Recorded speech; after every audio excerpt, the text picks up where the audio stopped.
大家好，我是广墨。我很喜欢用奶油白酱来搭配各种蔬菜、肉类以及通心粉，铺上满满的芝士，烤到喷香诱人，这样一道菜就完成了。当然也是可以作为主食来食用的。那么一般不喜欢吃蔬菜的小朋友呢，也可以就此爱上吃蔬菜。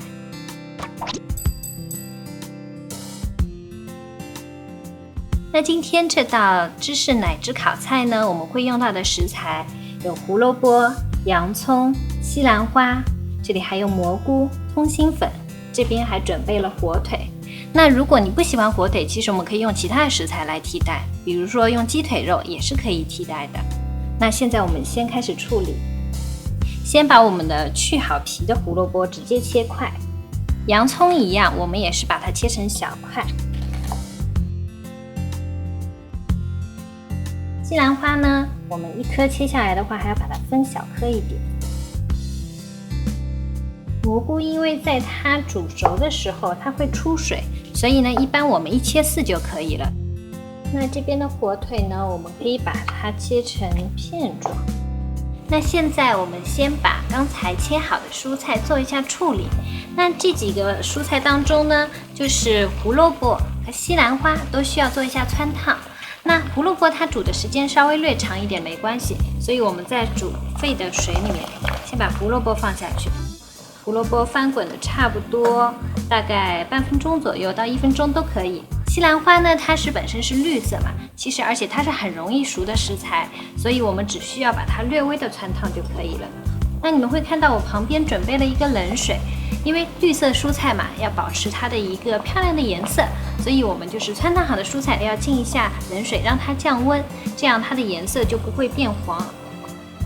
那现在我们开始煮通心粉，现在要在水里面加盐，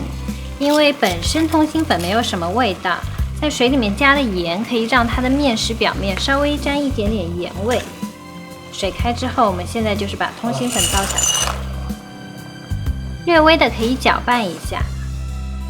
在煮通心粉的时候，时间呢要比我们平时的时间略微缩短1-2分钟左右，因为待会儿我们还有一步，就是要把通心粉跟其他的蔬菜和其他的肉类一起炒制，所以时间稍微就是控制一下。那我们在煮通心粉的同时呢，其实也可以开始准备我们的奶油白酱。那这边我们先开火，锅是热的时候呢，我们先把黄油放下去，黄油让它融化，等到它完全融化，旁边周围像这样子冒泡的时候呢，我们要把火关掉，因为我们看到它已经全部冒泡了。如果你不关火的话呢，它待会儿黄油会容易焦，那它的颜色就不漂亮了。现在我们把准备好的面粉全部倒下去，在没有开火的时候呢，我们把面粉把它拌匀，拌匀看不到干粉的时候，像这样子一个状态，我们就可以开火了。但在炒的时候呢，火一定要比较小一点，不然因为面粉也是比较容易焦的。我们小火慢慢的炒，要不时的翻动它。我们现在要加牛奶了。这边因为我们本身的面粉呢是热的，所以现在我们加入的牛奶也是一个温热的状态，所以大家可以提前加热一下。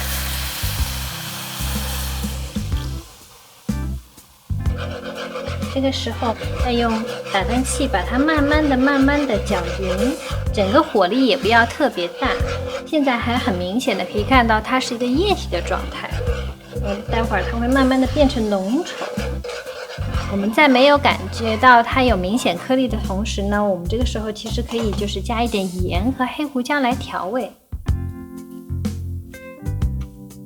我们现在看到中间它有少许的小小的冒泡，已经持续一段时间了，包括整个酱汁我们翻拌，感觉它是一个很柔顺很柔滑的状态的时候，我们可以关火了。其实白酱这个时候就基本上完成了。完成的白酱呢，我们需要做一个步骤，就是迅速的把它过滤一下，这样出来的酱汁会更柔滑柔顺一点。白酱呢完成的时候，我们要保存，会看到像我一样用保鲜膜贴面把它封起来。冷却的酱呢，它会外面表皮结一层膜，所以待会儿如果你再去制作的话，那个就是口感会不好，因为它就是结成块了。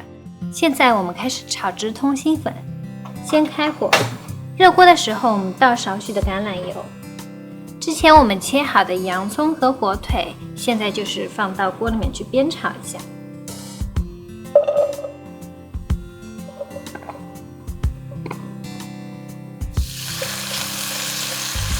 一直炒到就是洋葱变得有一点点透明，这个时候它的状态会比较软。我们的火腿片呢有一点点金黄色就可以了。现在我们把其他的蔬菜放进去。这个时候呢，我们可以加少许的盐和黑胡椒来调味一下。把通心粉全部倒下去。那现在我要开始加白酱了，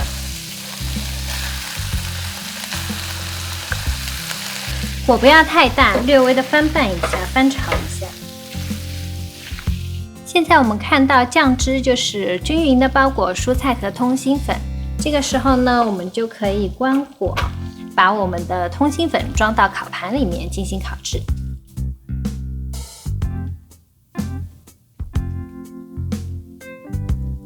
那现在呢，我们已经装盘的通心粉上面就需要撒一层厚厚的芝士。那一般芝士呢，我们选用马苏里拉的芝士就可以，它会有那种浓郁的拉丝的效果。